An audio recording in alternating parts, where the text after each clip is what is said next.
Kıbrıs'ın Sesi TV 2020 ekranlarından mutlu günler efendim. Diyalog Medya Genel Yayın Yönetmeni Sayın Reşat Akar'la birlikte Gündem Özel programında sizlerleyiz. Sevgili Funda Bedir'i kısacık bir tatile uğurladık. O dönünceye kadar ben sizlerle birlikte olacağım. Sayın Akar'a eşlik edeceğim. Hızlıca bugünün öne çıkan gündem başlıklarına sırayla bir bakalım. İlk gündem başlığımız elektrik olacak. Elektrik kurumunda neler oluyor? Yakıtla ilgili tartışmalar bir taraftan devam ediyor. Ayrıca bugün bazı devlet kurumlarında elektrikler kesildi. Diğer taraftan Elsen'de Teknecik'te kullanılan yakıtla ilgili de uyarı geldi. Elsen Başkanı Özkıraç sorun çözülmezse santrali kapatacağız dedi. Bu konuyla ilgili olarak Kıptek Yönetim Kurulu Başkanı Sayın Turan Büyük Yılmaz ile telefon bağlantımız olacak. Kendisinin görüşlerini sizlere aktaracağız. Bir başka gündem başlığımız ise yine ülke gündemine düşen Rum Eğitim Bakanlığı'nın İngilizce ders kitabından Atatürk sayfasının yırtılması talimatını vermesi olacak. Bu konu adanın hem kuzeyinde hem de güneyinde geniş yankı uyandırdı biliyorsunuz. Rum lideri Anastasiadis'in de konuyla ilgili açıklamaları var. Kuzeyde ise tepkiler devam ediyor. Diğer taraftan ülkemizde okullarımız 13 Eylül'de açılıyor. Okulların açılış hazırlıkları ile ilgili bakanlığın ne tür çalışmalar yaptığını sizlere aktaracağız. Ve son olarak ise ülkemizde yaşanan bunca soruna ve sıkıntıya rağmen erken seçim tartışmalarını konuşacağız. Seçim olmalı mı, olmamalı mı? Ya da seçim olursa neler olur? Vatandaş siyasetten neler bekliyor? Tüm bunlara hep birlikte değineceğiz. Sizler de lütfen bu konularla ilgili sorularınız, yorumlarınız varsa bize sosyal medya hesabımız üzerinden ulaşabilirsiniz. Şimdi hiç daha fazla sizi bekletmeden programımıza başlayalım.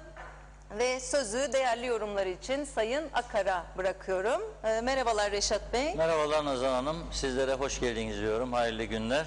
Teşekkür ederim. Sık sık buluşuyoruz. Buluşacağız da bundan sonra öyle görülüyor. Güzel bir gün olmasını diliyorum. Çok konu var ülkemizde gündemde. Fakat son dakika gelen bir açıklama var Sağlık Bakanlığı'ndan. Az önce de Sayın Ünal Üstel'le kısa bir telefon görüşmem oldu. Kendisi bir taraftan sağlık sorunları, bir taraftan Ulusal Birlik Partisi kurultayı ile ilgili gelişmeler. Onlarla sohbet ettik. Sağlığa geçmeden hemen sıcağı sıcağına UBP'den çıkan kararı da sizlere aktarayım. Ulusal Birlik Partisi Meclis grubu yani milletvekilleri az önce tamamlanan toplantıda kurultayın 2 ilçede değil tek merkezde yapılmasını kararlaştırdı. Fakat tek merkez ama 2 günde. Çünkü üye sayısı 17.000 oldu. 14.000'den 17.000'nin üzerinde hatta galiba. Öyle bir yüksek rakama ulaştığı için 2 günde yapılması kararlaştırıldı ve milletvekilleri de buna itiraz etmedi. Şu sıralarda Ulusal Birlik Partisi'nin parti meclisi meclis grubunun aldığı kararı oylamak üzere toplanıyor. Büyük bir olasılıkla parti meclisi de bu kararı onaylayacak. Tek merkezde 2 günde sonuçlanacak UBP kurultayı ve bir de yeni tüzük değişikliğinde bundan böyle olağan genel kurulun 2 yılda bir yerine 3 yılda bir yapılması ve aynı zamanda 3 defa üst üste kurultaya katılmayanların üyeliklerinin düşürülmesi gibi kararlar meclis grubu tarafından onaylandı. Adayların da bunlara itiraz etmediği yönde bilgi aldık. Bakalım programın ilerleyen saatlerinde UBP adaylarına herhangi biri bu konuda görüş belirtmek isterse ekranlarımız onlara açık olacak. Sağlık alanında ise Sayın Ünal Üstel'in az önce ulaşan açıklaması Sağlık Bakanlığı Basın Bürosu tarafından bizlere şöyle diyor. Covid son 2 yıllık süreçte dünya ile birlikte Covid-19'da yaşadık. Bu zorlu sürecin son 7 aylık Sağlık Bakanı olarak diyor ben ekip arkadaşlarımla birlikte pandemiyle mücadele yaptıklarımızı kamuoyu bilmektedir. Halkımızın sağlığı adına verilen özverili hizmetlerimiz artarak devam etmektedir diyor. Ve yeni bir takım önlemler aldık diyor. Bu sorunu birlikte aşacağız diyor Ünal Üster. Her yerde maske, mesafe, hijyen kurallarını hayatımızın merkezinde tutarak en önemli silahlarımızdan biri olan aşı yaptırmayı ihmal etmeyeceğiz diyor. Bugün bu arada Güney Kıbrıs'tan yeni aşılar geldi. Moderna aşısı teslim alındı. Arkadaşlarımız da bugün bu aşıların teslim alındığı anı Metehan sınır kapısına giderek görüntülediler. Böyle işte aşılar geldi, Sağlık Bakanlığı'nın aracına yüklendi ve gönderildi. PCR testleri konusuna açıklık getirdi Sayın Ünal Üstel. Bakanlar Kurulu kararları doğrultusunda PCR testleri Sağlık Bakanlığı tarafından semptomlu kişilere, COVID-19 ile antijen testleri arasında yer alan kriterlere uygun kişilere sadece ücretsiz yapılacak diyor. Antijen testleri ise ücretsiz olacak diyor. Yani PCR testleri Sağlık Bakanlığı tarafından semptomlu olduğu görülen kişilere sadece ücretsiz yapılacak. Antijen testleri ise çift doz aşılı kişilere, son 6 ay içinde COVID-19 atlatmış kişilere, COVID-19 hastalığı geçirdikten sonra tek doz aşı yapmış kişilere, 18 yaşın altında olanlar, 6 yaşın altındakiler da ailelerinin isteklerine bağlı, onlara da antijen testi yapılabilecek diyor. Sağlık sorunu nedeniyle aşı yaptıramayacağını belgeleyen kişilere ve sosyal yardım alanlara bedava antijen testi yapılacak. Antijen testleri diyor hangi merkezlerde yapılacak? 1. Lefkoşa Fuar Alanı. Biliyorsunuz bizim de orada bir aşı merkezimiz vardır. O aşı merkezi çalışmaya devam ediyor. 2 tane doktor, 3 tane gönüllü hemşire orada görev yapıyor. 2. Yakın Doğu Hastanesi. Fuar alanı hafta boyunca 8-14. Yakın Doğu Üniversitesi hafta boyunca 24 saat. Lefkoşa Gönyeli Belediyesi, Lefkoşa ve Gönyeli belediyeleri pazartesi, çarşamba, cuma 9-12. Özür dilerim. Değirmenlik Belediyesi pazartesi, çarşamba, cuma 9-13. Mausa Maraş Sağlık Merkezi hafta içi 9-12. Yakın Doğu Üniversitesi Mausa Dispanseri hafta boyunca 8-20 diyor. Ayrıca seçilecek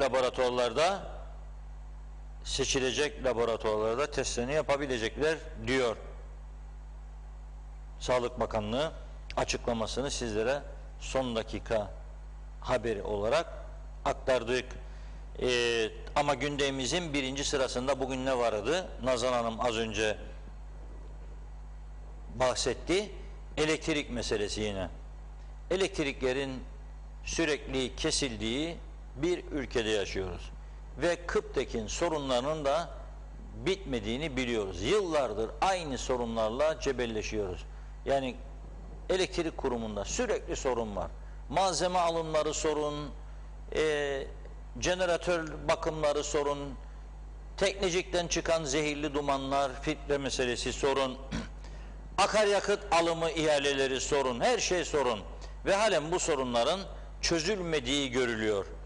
Ve bir taraftan da tahsilatların yapılamadığı görülüyor. Nitekim bugün bir ara vergi dairesinde ve mahkemelerde elektriklerin kesildiği yönünde haber geldi. Elektrik kurumu yetkililerine sorduğunda arkadaşlarımız bizden kaynaklanmıyor dedi. Sendikaya sordular, sendika da bizden kaynaklanmıyor. Ama her iki tarafında söylediği bir şey var. Ama devlet kurumlarının borçları da duruyor, devam ediyor, tahsilat yapılamıyor. Dolayısıyla bu sorun böyle gidecek. Ama esas mesele, 2 tane önemli açıklama var. Bir tanesi dün akşam geç vakitlerde CTP milletvekili Selahi Şahiner'in sosyal medyadaki paylaşımıydı. Şöyle diyor: Yüksek İdare Mahkemesi'nin Kıbrıs Türk Elektrik Kurumu'nun TİPİK denilen şirketten ihalesiz yakıt alımı ile ilgili ara emri kararı Kıptek'te gerçekten yasa dışı, hukuksuz, alımların önüne geçilmesi açısından şeffaflık ve hesap verilebilirliğin sağlanması ile kamuoyunun aydınlatılması bakımından son derece önemlidir. Yaptığımız yargımız diyor, Kıptek'te gerçekleşen yasa dışılıklara ve usulsüzlüklere hukuk devleti olmanın gereğini de yerine getirerek dur demiştir. İlgili bakan ve yönetim kurulu tarafından sır gibi saklanan, çevirdikleri kirli işlerin ispatı olan belgeler 18-23 Ağustos tarihinde adaya gelen gemilerdeki yakıtın analiz raporlarının kötü olduğu ve aslında alınmaması gereken bir yakıt olduğu da mahkeme tutanaklarına girerek kayda geçmiştir diyor. Kıp'taki tarihinde hiç olmadığı kadar itibarsızlaştıran ve aciz bir noktaya getirenler yargı önünde hesap vermeye hazır olsunlar diyor. Şimdi bizim elimizde tabii mahkemenin Kıptek'le ilgili böyle bir kararı yok. Dolayısıyla az sonra Kıptek Yönetim Kurulu Başkanı Sayın Turan Büyükyılmaz ile canlı telefon bağlantısı kurup ondan öğrenmeye çalışacağız. Kıptek'te şu anda yönetimde kimse bizim muhatabımız odur.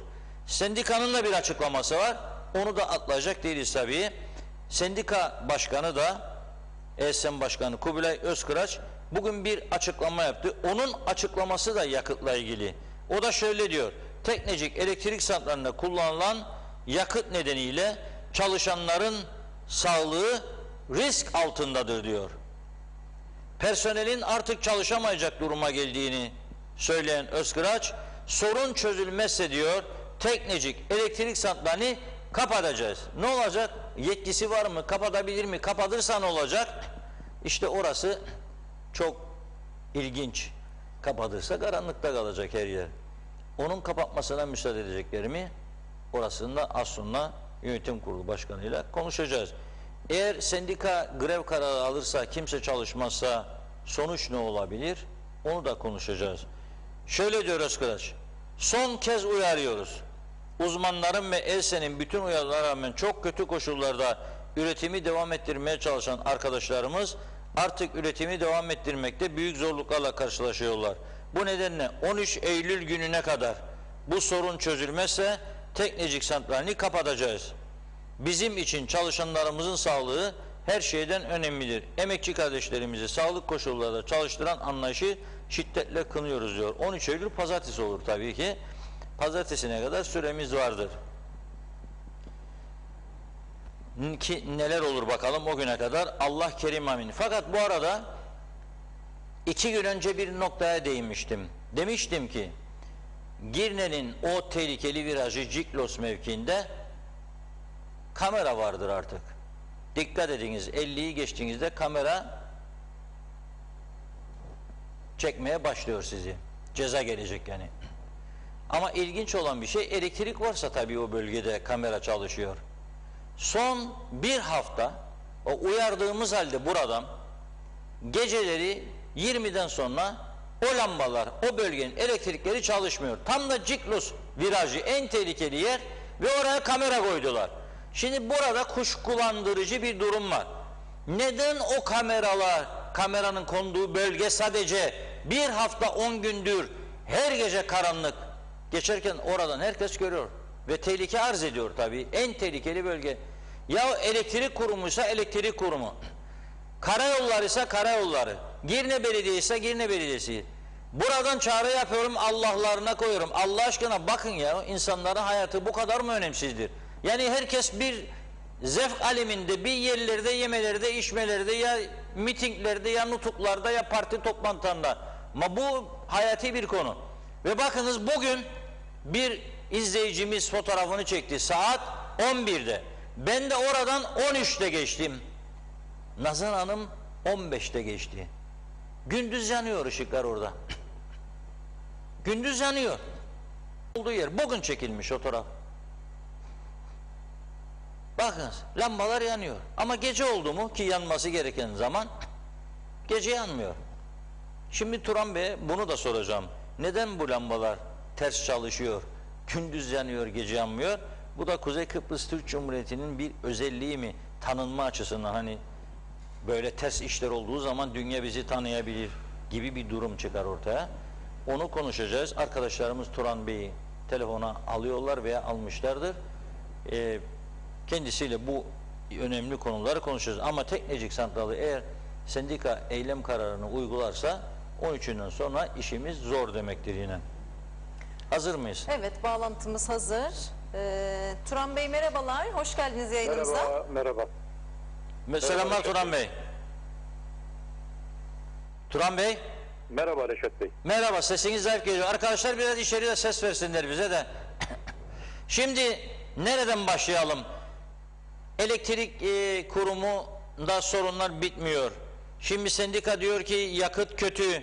CTP milletvekili diyor mahkeme ara emri aldı. Doğru mu? Bu tipikten alınan yakıtın kullanmaması yönünde ara emri aldı mı mahkeme? Önce bundan başlayalım. Öncelikle merhaba, iyi yayınlar diliyorum. Sağ olun. Siz ne kadarını biliyorsanız ben de o kadarını biliyorum.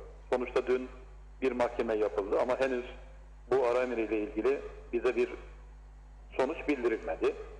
Ama bildiğimiz kadarıyla bir ara emri alınmıştır. 23 Ağustos tarihiyle alınmış olan tipikten olan akaryakıtla ilgili o süreçteki ilgili firmanın ara emri için başvurmak konusuyla ilgili olan bir ara emriydi. Bu taraflarımıza tepki edildikten sonra biz de istinafa gidip gerekli hakkımız olan hususları kullanacağız. Evet. Ama size resmi olarak tebliğ edilmedi bu yani. Herhangi bir şey bize resmi olarak tebliğ yapılmadı. Az önceki sizin Sayın Salay Bey'in açıklamasını dinledim. Evet. Biz bugüne kadar 4 gemi diyelim yani o zaman tipikten akaryakıt getirdik. Bu akaryakıtların hiçbir tanesinde kükürt oranı %1'in üzerinde hiç olmamıştır. Analiz değerlerinde önceki gemilerin hiçbir tanesinde en küçük bir sorun yaşanmamıştır. Son gelen gemi akaryakıtta ise yanık yağ yakıda karıştı. Su oranında kısmi sorunlar oldu. Bu cezai müeyyideler hususuyla ilgili de ilgili firmaya bu cezai müeyyideler uygulanacaktır. Sayın Salay Şahiner çok iyi bilmeli ki Cumhuriyetçi Türk Partisi'nin hükümette olduğu dörtlü koalisyon dönemi veya bir sonraki dönemde böyle 12.000 ton değil, çok daha büyük alımlarla ilgili kükürt oranının 2016 yılından itibaren %1 olması gerekirken bu kurumda %3 oranında kükürt oranı olarak yakıtların getirildiğini, o zaman ise herkesin sustuğunu, o yakıtların da Tekmecik Elektrik Santrali'nde analiz değerlerinin hepsi bozuk olmasına rağmen kullanıldığını da unutmamak gerekiyor.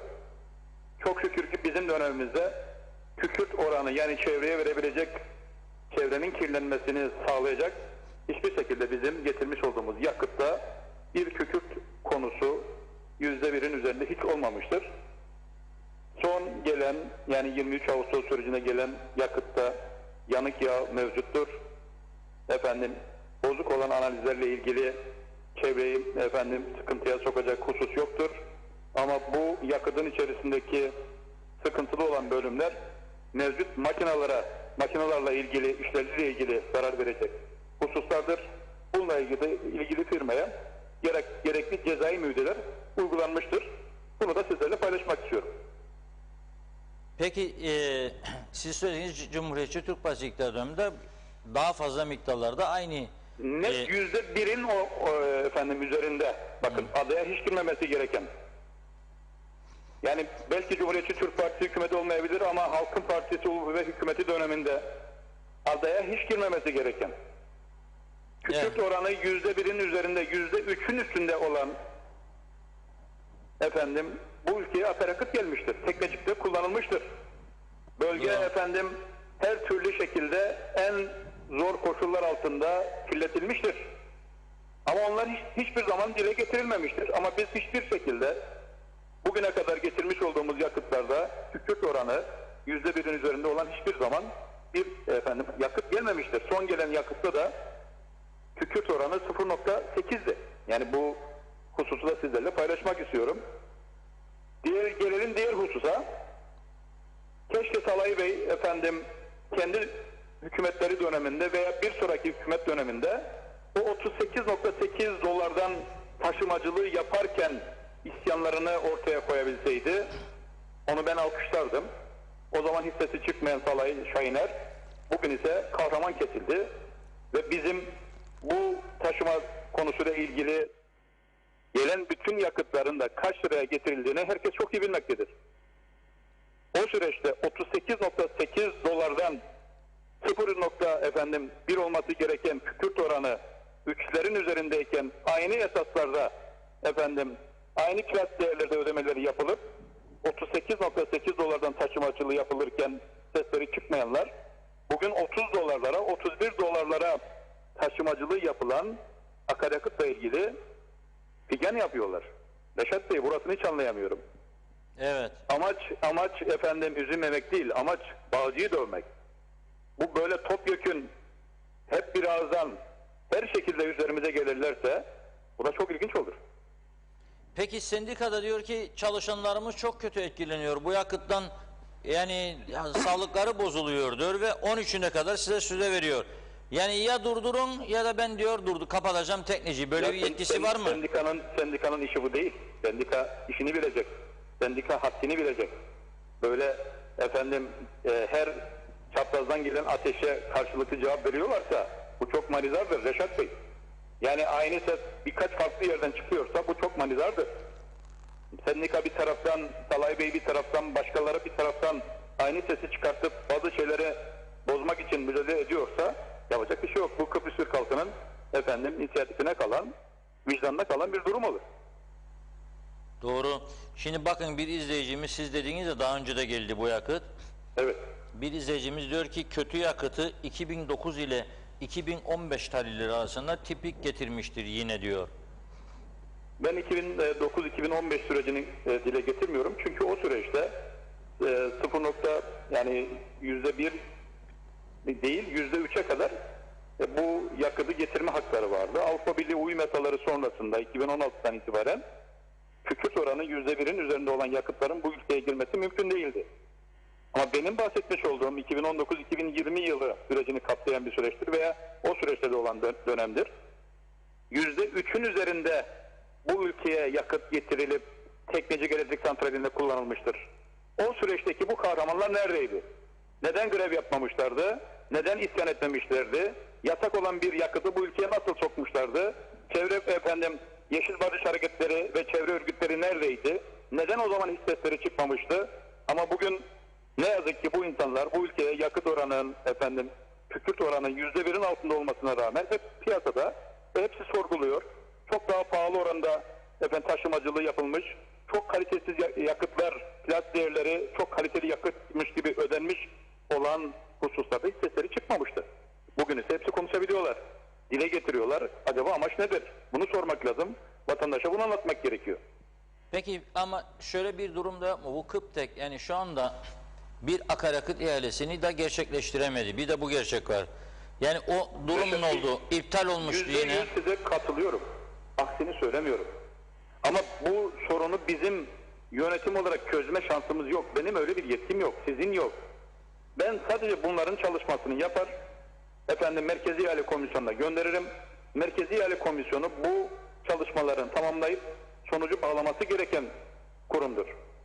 Ama bu kurum ne yazık ki bunları bir türlü bağlamaması, yerine getirmemesi sonrasında Kıbrıs Türk halkını elektriksiz bırakmamak için verilen bir mücadele vardır. Bakın biz Kıbrıs Türk halkı elektriksiz kalmasın diye Türkiye Cumhuriyeti'nden tankerlerle buraya akaryakıt getirmek zorunda kaldık. Herkes isyan ederken aslında bu çalışmanın ne kadar zor ve ne kadar büyük bir çalışma olduğunu hiç kimse bahsetmiyor. Ne kadar zor koşullarda 80 tankerin getirmiş olduğu akaryakıtla beraber Kıbrıs Türk halkı elektriksiz kalmasın diye verilen bir mücadele vardır. Bunun nedenlerini bulmak gerekir. Nasıl olur da 28-30 günde Merkezi İhale Komisyonu ihaleye çıkmaz, sonucunu bağlamaz? Nasıl olur bunların reaksiyon göstermez? Bunların hepsinin masaya yatırılması gerekir. Ben aksini söylemiyorum. Yasal olan olması gereken tabii ki ihaleyle alınması gerekip bu işlerin bağlanmasıdır. Ama benim ne ihale bağlama yetkim var ne de elden teklif usulü akaryakıt alma yetkim var. Zarar konusunda sürekli bahseden kişilerin acaba lütfen böyle bir geçmişte akaryakıtı kaçtan getirdikleri ve kimlere ne kadar bu hususla ilgili rant sağladıklarını lütfen bir değerlendirsinler.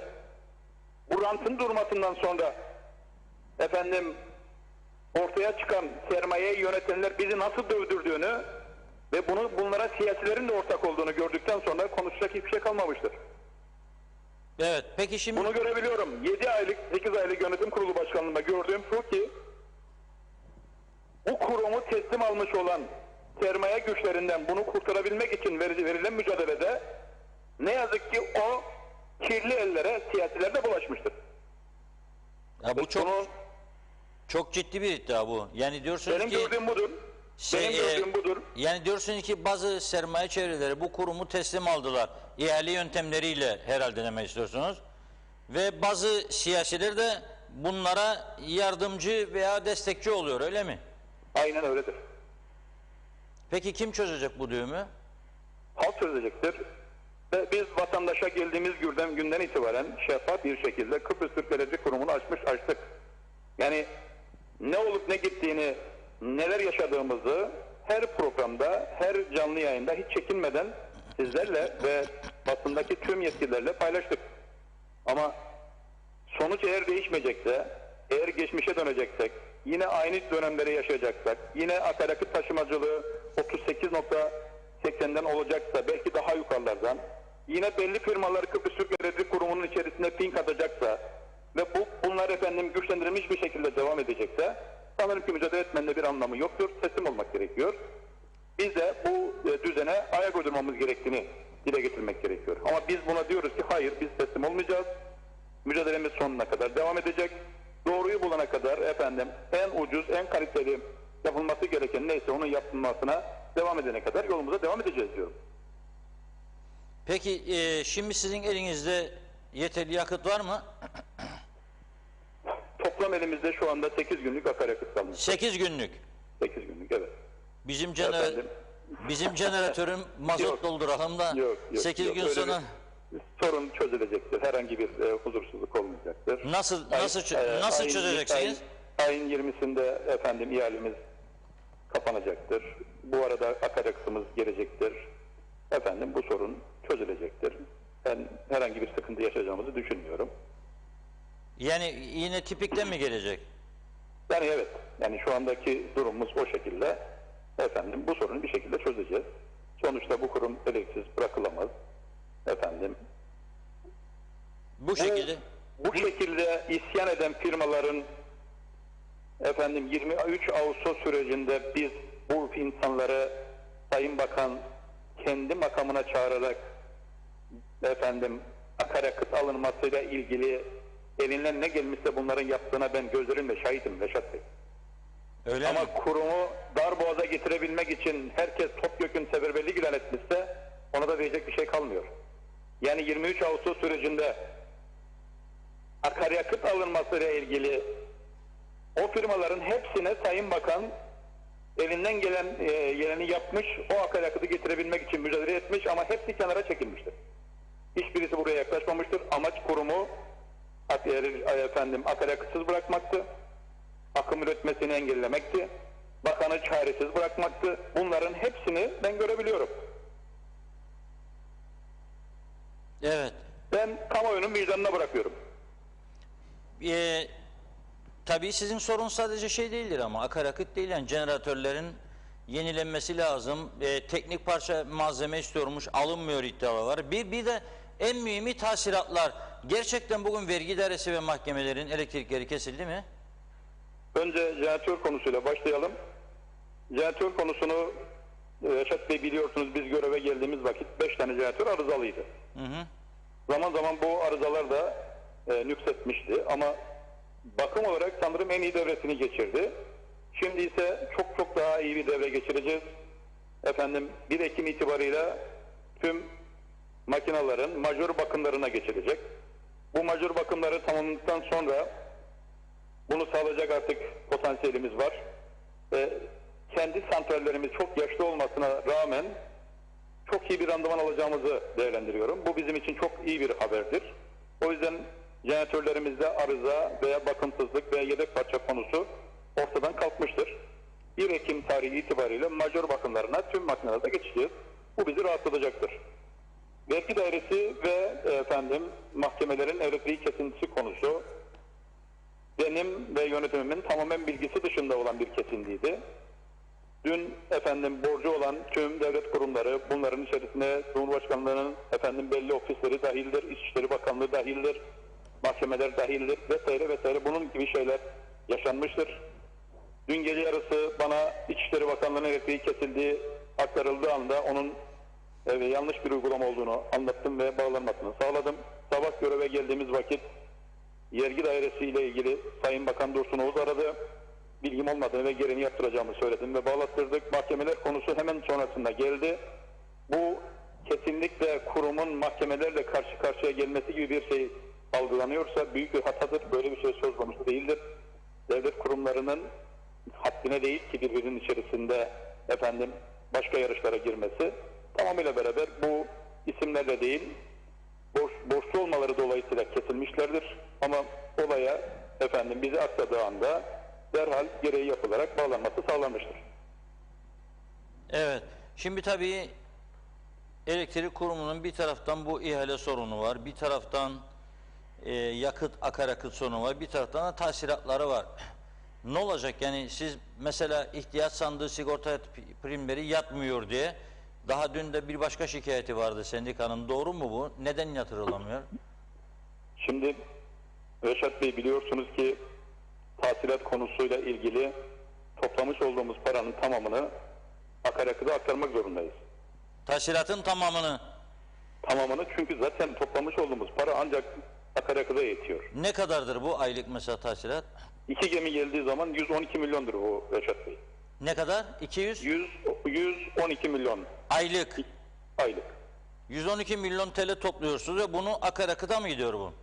Yani bu personel giderleri, cari giderler, emeklilerin ödenmesi, ihtiyaç sandığı, sigorta, yani bunların hepsini bir araya getirdiğin zaman gelir giderini karşılamıyorsun. Aksayı bir tarafa at. Yani her ay senin aksaya yatırman gereken 85 milyonu hiç hesaba katma. Evet. Ama bu 112 milyon tahsilat hem akaryakıtı hem personel giderlerini karşılamıyor diyorsunuz. Yani bu hususla ilgili birinci öncelik akaryakıtın ödenmesiydi. Onu ödemek zorundasın. Ödemediğin takdirde akaryakıt alamazsın. Evet. Borçlanmaya gidersen veya akaryakıtı aldığın yerden ödememen dolayısıyla cezai uygulamaya gidersen bu çok yüksek meblağlardır. Bunun tek noktası, bu ay bütün personelin maaşlarını ve diğer haklarını, emeklilerin haklarını öderken ihtiyaç sandığını ve sigortaları mecburen bir dinlendirmek zorunda kaldık. Bir ama aylık mı bu? Sadece tabii, bir ay mı dinlendirdiniz yoksa sadece bir ay. Sadece bir ay, evet. O da bu ay içerisinde, yani bu akaryakıt konusunu bir çözüme kavuşturduktan sonra, aksaya belli bir miktar aktarmamızdan sonra bunlar tamamen ödenecektir. Bizim beklentimiz alacaklarımızla ilgili, tahsilat konusuyla ilgili bize maliyenin katkı sağlamasıdır. Yani bugün kalkıp biz diyebiliyorsak ki tahsilat vatandaşla ilgili %90'ların üzerine çıkmış. Bu çok büyük bir başarıdır. Ama devlet kurum ve kuruluşları, belediyeler, sulama birlikleri, bunlarla ilgili ise tahsilatın yapılamaması bu kurumun yıpranmasına neden olur. Bunu her programda anlatıyorum. Evet, çok zor koşullarda işleri götürüyoruz. Bugün bir işletme olarak 97 kuruştan akımı verirken bize bu 1.36'lardan mal oluyor. Her kilovatta yaklaşık 36-37 kuruş zararımız var. Bu koşullarda bir de bunu manipüle yapma şansımız vardır. Yeter ki biz tahsilatlarımızı toplayabilelim. Tahsilatlarımızı topladığımız vakit vatandaşa bunu hiç aksatmadan bu zor günlerde, bu paydaş noktalarda bunu beraber götürebiliriz diye. Anladım. Peki son bir vatandaşımızdan gelen mesajlar özel. Bunun gibi birçok konu olduğunu duyuyorum. Mesela kırsal kesim arazisi aldım diyor. İçinden diyor bu verilen arsanın için 11.000 volt elektrik geçer diyor. 2 yıldır diyor bir çukur kazamadım diyor. Yani yapamadım diyor. Haklı. Haklı. Ve kırsal kesim arsaları orta gerilim verilemez. Orta gerilim kablosu yokmuş diyor. Benim diyor vatandaş olarak buna suçum nedir diyor. O da haklı. Onu da dile getireyim efendim. Bugün İtalyan borsası bakırı efendim fiyatlandıran yapıdır Reşat Bey. Evet. Kablonun içerisindeki bakırın günlük olarak %100 değiştiğine şahit olmuş durumdayım. Ben de inanmıyordum buraya gelmeden. Çıkılan ihalelerdeki tüm keşif bedelleri efendim bakırın o kadar hızlı değer kazanması ve değişmesi dolayısıyla biz ihaleye çıkarken ortaya koymuş olduğumuz bedelin %25 yukarısına çıkması dolayısıyla ihaleler hep bir iptal oluyorlar. En son yönetim kuruluyla bütün rizikoyu üzerimize alarak iptal edilen efendim kablonun %50'lerin üzerine çıkmasına rağmen Merkezi İhale Komisyonu eğer ki bir sorun çıkartmaması halinde bunu kabul etmek zorunda kaldı. Nedenleri bakırın çok hızlı bir değer kazanması, yükselişi ve bizim ihaleye çıkarken ve sonuçlanana kadar geçen süreçteki keşif bedelin birbirini tutmaması dolayısıyla olan çalışmadır. Tabii ki bu çalışmaları biz anlatırken bunlar bizim çalışmamız değil. Bunlar teknik elemanların, genel müdürün ve sıralı tüm amirlerin. Biz mütevelli olarak bu alıma sadece karar veren tarafıyız. Ama biz bunu da yaşamış gibi veya bildirmiş gibi anlatmaya çalışıyoruz. Kişi haklı. Kırsal kesim arsaların içerisinden yüksek gerilim hatlarının geçmesi konusu, yani ona yapacak hiçbir şey yok. Çünkü İçişleri Bakanlığı o yüksek gerilim hatlarının geçmiş olduğu yerden kırsal kesim arsası veremez. Evet. Verdiği zaman da böyle vatandaşla hem İçişleri Bakanlığı'nı hem de Kıbrıs Türk Elektrik Kurumu'nu karşı karşıya getirir. Evet. Peki çok teşekkür ediyorum. Tabii Ben teşekkür ederim. münhasız personel alımı şikayetleri var. Doğru mu? Bunlar oluyor mu zaman zaman? Bizim kuruma ben geldiğim günden beri tek bir personel alınmadı. Ben hiç duymadım, görmedim. Mümkün de değil. Anladım. Peki çok teşekkürler, sağ olun. Ben teşekkür Turan Bey, ederim. İyi kolay yayınlar gelsin. diliyorum. İyi günler. Evet, tabii şimdi nedir mesele? Mesele elektrik kurumu ile ilgili çok farklı iddialar var. Yıllardan beri bu kurumla ilgili yolsuzluk ve suistimal iddiaları maalesef yargıya taşınmadı. Kimin doğru, kimin yanlış yaptığı ortaya çıkarılmadı. Harcanan paraların hesabı sorulmadı.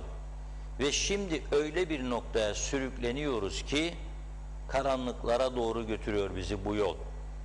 74'ten bugüne 47 yıl sonra bir elektrik sorununu çözemeyecek durumdayız. Böylesi bir ülke yıl 365 gün güneşli bir güneş enerjisine geçemedik. Başaramadık. İnsanlar çöpten enerji üretiyor Antalya'da, Alanya'da, başka yerlerde. Biz bunu yapamıyoruz. Güney Kıbrıs, ne oldu Güney Kıbrıs? Güney Kıbrıs doğal gazla üretim için yatırımlarını büyük bir hızla sürdürüyor. Bu yılın sonunda %30 elektrik üretimi doğalgaza geçecek.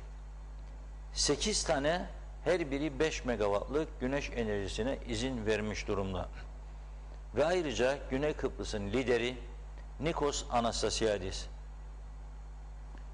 3 gün önce Mısır'da devlet başkanı General Sisi ile görüştü. Türkiye'nin Mısır'la generalden dolayı ilişkilerinin bozulmasından sonra bu bir avuç küçücük Güney Kıbrıs kurnaz mı kurnaz siyasileri yüzünden Mısır'ı böyle çektiler, kaptılar kucaklarına. Doğalgaz anlaşması, ortak savunma, güç birliği, ortak tatbikatlar ve şimdi elektrik, denizin altından iki ülkeyi elektrikle bağlıyorlar. 800 kilometreyi bağlıyorlar. Biz Türkiye 80 kilometre tartışırız. Sağ ve sol meselesi oldu. Sağ der ana vatana bağlanmalıyız elektrikten. Sol der olur mu bağımsızlığımız bilmem ne. Ve biz de burada zehirlenmeye devam ederiz ve dünyanın en pahalı elektriğini kullanmaya devam ederiz. 8 gün sonra yakıt yok diyor Sayın Yönetim Kurulu Başkanı. Ama merak etmeyin elektriksiz bırakmayacağız diyor. Gene tankerlerle mi gelecek yakıt, nasıl olacak bilemiyoruz. Şimdi tabii bu tarafta da iki tane arkadaşlar. Bir tanesi milletvekili olan Sayın Şahiner o konuyu mahkemeye götürmüştü ve program başında size dün akşamki paylaşımını okudum. Şimdi sanıyorum hattımızdadır kendisi. Bu mahkeme durumunu ondan öğrenelim. Gerçekten nedir sonuç? Kim götürdü? Karar neyi öngörüyor? Bunu bir konuşalım. Hattımızda mı acaba? Selahi Şahiner. Arkadaşlar Reşat Bey. Evet, bağlandığında ben bilgi vereceğim. Bağlandığında Size devam konu. edelim Reşat Bey. Evet. Telefonu meşgul verebilir. Bu ara herkes meşguldür. Neyse. Şimdi bir de tabii Yusuf Avcıoğlu var. Elektrik Kurumu'nun eski yönetim kurulu üyelerinden. Onun da Kıptek konusunda şimdiki yönetimle çok ciddi fikir ayrılıkları var. Ve yine Halkın Partisi'nin de bu konuda akaryakıt konusunu yargıya taşıdığını biliyoruz. Onlar da farklı bir görüş savunuyor ve Kıptek yönetiminin yaşananlarla ilgili doğru bilgi vermediğini iddia ediyorlar. Biz burada konuşurken Sayın Turan Büyük Yılmaz'dan önüme çok sayıda mesajlar geldi özelden. Diyor ki doğru değil. Doğru değilse siz de konuşun. Siz neyse söyleyin bakalım doğrusunu. Aslında bir araya getirmek lazım tümünü. İhale Komisyonu Başkanı da kaçıncıdır çağrı yapıyorum kendisine.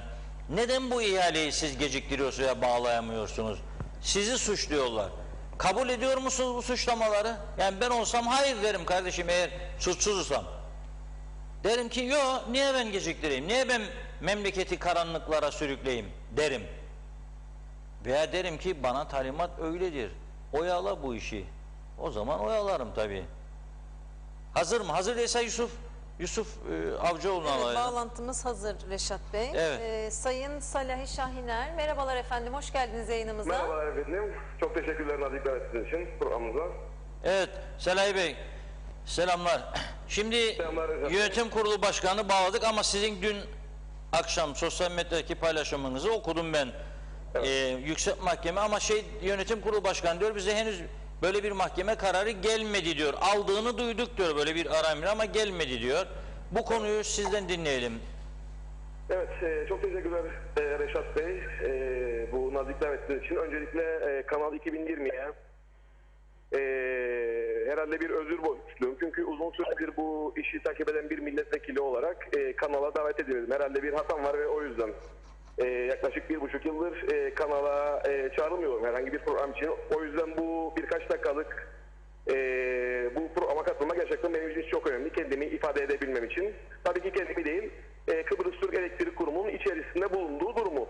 Evet. Şimdi bu elektrik kurumuyla ilgili durum son bu mahkemeyle özetlenecek bir durum değildir. Başından beri maalesef iyi niyetli olmayan bu yapı, yani Sayın Arıklı'nın elinde tutmuş olduğu bakanlık ve atamış olduğu yönetim kurulu bilinçli bir şekilde, organize bir şekilde kurumu buraya kadar getirmişlerdir.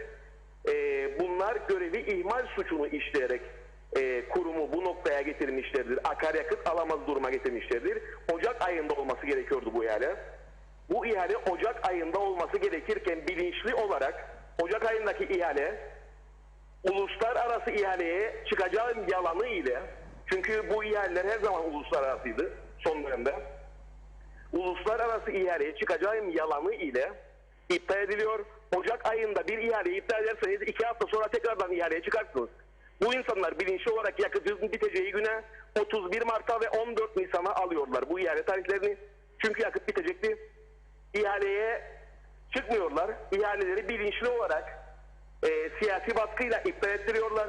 İçeride yakıt bitiyor ve Tipik denilen özel şirketten, ki bu mahkeme kayıtlarına girmiştir, Tipik denilen özel şirketten kötü kaliteli yakıt almak için fırsat kollayan arkadaşlardır bunlar. İyi niyetli değildir, organize işlerdir bunlar ve bu organize işler görevi ihmal suçu işleyerek, hak hukuk tanımayarak bunlar yapıyorlar ve bu işlerin hepsinden, her attıkları adımdan noktasına virgülüne kadar yargılanacaklarının altını çizmek istiyorum ve ağır cezaya doğru emin adımlarla gidiyorlar. Görüşeceğiz bu arkadaşlarla mahkeme süreçlerinde. Ne yapılıyor burada? En son çıkan kararda, şimdi Bakanlar Kurulu diyor ki acil ihtiyaç için Tipik denilen özel şirketten ihaleye çıkmadan doğrudan alımla 36.000 tonluk yakıt alacaksın arkadaş. Fakat bu yakıtı alırken o ihale şartnamesindeki teknik parametrelere, teknik speklere uygun olarak alacaksın diyor. Evet. Anlatabildim mi? Yani Evet. Kükürt 1 olacak, içindeki çinko bol olacak, alüminyum, silisyum bol olacak. Efendime söyleyeyim akışkanlığı bol olacak. Efendime söyleyeyim sodyum, potasyum oranı bu olacak diye yazarken orada bu standartlara uygunsa alabilirsin diyor Bakanlar Kurulu kararı. Ve bu yakıtın kötü olduğu bizim ihbarımıza geliyor. Çünkü dünya gelişmiş artık. Bilgiye ulaşmak kolay. Hatay'daki hangi rafineriye, hangi depoya, hangi geminin ne zaman ne yüklediğini görebiliyoruz biz. Yakıttan numune almak istedik. Belli başlı çevre örgütleri yakına yaklaştırmadılar. Sonuçlar çıktı. Bu sonuçların kötü olduğunu bile bile bu yakıtı bu depolara koydular. Bu yakıt sadece çevreye zarar vermeyecek, insan sağlığına zarar vermeyecek. O Kıbrıs Türk halkının kuruş kuruş ödeyip almış olduğu jeneratörler için Kıbrıs Türk halkının toplumunun öz malıdır bunlar. Kuruş kuruş ödediler bunları. Bunlara zarar verecek boyutta kötü kaliteli bir yakıttır. Bakanlar Kurulu kararı bu yakıt iyiyse alabilirsin demesine rağmen kötü kaliteli yakıtı alıyorlar, adaya sokuyorlar. Tankerlerde gelen artı son 2 yolla gelen 12.000 artı 12.000 tonluk 24.000 tonluk yakıtın kalitesi kötüdür. Turan Büyük Yılmaz bunları çıksın açıklasın. Bunları ben yazılı soruyla alacağım. Biliyorum zaten değerlerinin olduğunu. Bunlar mahkeme kayıtlarında çıkıyor. Peki şimdi bu mahkeme bu ara emrini aldı değil mi? Mahkeme ara emrini aldı. Sizde var mı bu ara emri kararı? Yok. Aşağı yukarı biliyor şu şekilde. Şimdi ara emri için yani yürütmeyi durdurma için ara emri başvurusu talebi olabilmesi için Yüksek İdare Mahkemesi'ne bildiğiniz gibi anayasamızda meşru menfaat sahibi olmanız gerekiyor. Meşru menfaat hak sahibi olmanız gerekiyor. Ben değilim milletvekili olarak. Evet. Partim de değil. Ha mesela Kıptek Elsen taraftır. Veya ihaleye giren bir firma taraftır. İhaleye giren bir firma diyor ki arkadaş ben bu ihaleye giriyorum. Bu ihalede benim rakibim olan firma Tipik denilen firmadır. Bu Tipik denilen firma benden alınmıyor. Ben daha uygun fiyat atmama rağmen benden alınmıyor ve dönüyor örneğin Tipik'ten doğrudan alımla bu yapılıyor. Dolayısıyla burada yürütmeyi durdurmak için ihaleye giren firmalardan bir tanesi anladığım kadarıyla mahkemeye ara emri davası açıyor. Çıkıyor ondan sonra Kıptek'te müdür muavini olan sevgili Kamil Diren diyor ki orada gelen yakıt kalitesizdi. Bakanlar Kurulu kararına göre de bizim bu yakıtı almamamız gerekiyor. Bu minvalde bir açıklamayı mahkeme tutanaklarına geçiriyor Erşat Bey. Evet. Mahkeme tutanaklarına giriyor. Yakıt kötü kalitelidir, girmemeliydi. Zaten Bakanlar Kurulu kararı da hatalıydı. Kamu ihale yasasına aykırıydı. Dediğim gibi çok büyük rakamlar, çok büyük meblağlar bunlar. Kötü kaliteli yakıt bilinçli olarak ülkeye sokuluyor. Şunu da söyleyeyim. Bu işler ihalelerde olurdu. 5 yıl boyunca ihaleler açılırdı. 5 yıl boyunca yaklaşık olarak 1 milyon ton akaryakıt bu ülkeye geliyor. Sadece ve sadece bir yolda kükürt oranı 1 olması gereken yerde, bakın %1 olması gereken yerde 1,06 çıkıyor. Ve bu da mahkemeye taşınıyor. Evet. Tabii şirkete ceza kesiyor ama 1 milyon tonluk yakıt alınırken sadece 12.000 tonda 400.000 dolar ceza kesilip 1,06 çıkan bir yakıt var sadece ve sadece. Fakat o firmada bildiğim kadarıyla bunu kabul etmiyor ve mahkemeye gidiyor. Çünkü benim yakıtım birin altında olduğunu iddia ediyor. Şimdi bu adamların düşünün siz 100.000 ton yakıt ithal ettiler ve bu 100.000 ton yakıtın neredeyse büyük bir kısmı o kadar kötü ki o 1,06 altın gibi bir yakıt kalır. Yani bu işler ihalelerle olacak olmuş olsaydı çok daha ucuza bugün bu işler biterdi. Bunun yanında çok ciddi işler vardır. Tipik denilen firma, özel şirket ne yapıyor? 27,40 olduğu teklifte yani bir önceki ihalede, Haziran ayındaki ihalede Al Global denilen Arnavutluk'taki bir firmadan, rafinerden ben bu yakıtı alacağım denilen belgeyi, opsiyon belgesini sunuyor. Al Global denilen firmada, o rafinerde arkadaşlar diyor ben diyor %1 kükürt böyle bir yoktur. Evet, peki şunu sorayım size. Saray Bey, sesiniz de kesik kopuyor tamam. Kötü kaliteli yakıt ülkeye sokulmaya devam ediyor sevgili Reşat Akar. Yani böyle birkaç dakikalık bir şey değil. Umarım bir gün buluşuruz. Bu arkadaşlar da katılsın yüz yüze isterlerse Evet, eğer. İnşallah öyle olur. Ama son bir soru sorayım. Şimdi bu mahkeme ara emrine göre Turan Bey de diyor 8 gün yakınımız 8 günlük kaldı. Ondan sonra gene tipikten getireceğiz diyor. Size göre bu ara emrine göre getirebilir mi yakıt Kıptek yoksa getiremez mi? Getiremez. Getiremez. Peki çok teşekkür ederim. Şimdi 36 bin tonluk yakıt alımı iptal edilmiştir. Fakat ondan sonra 36 bin tonluktan sonra yine Bakanlar Kurulu kandırılıp 30 bin tonluk daha çıkartılıyor. Fakat bu alınacak olan yakıt eğer o 36 bin tonluk Bakanlar Kurulu kararına müteakiben adaya sokulmaya çalışılırsa mahkeme emrine aykırı hareket edilmiş olur. Evet. Başları ağrıyacak bu arkadaşların dediğim gibi. Ama Anladım. yani ilk hukuksuzlukları değil son hukuksuzlukları olacak. İyi niyetli olarak ben başından Erhan Bey'i de Turan Büyük Yılmaz'ı da diğer yönetim kurulu üyelerini de gerçekten iyi niyetli olarak uyarmaya çalışmıştım. Fakat maalesef bu süreç içerisinde sözümüzü dinletemedik.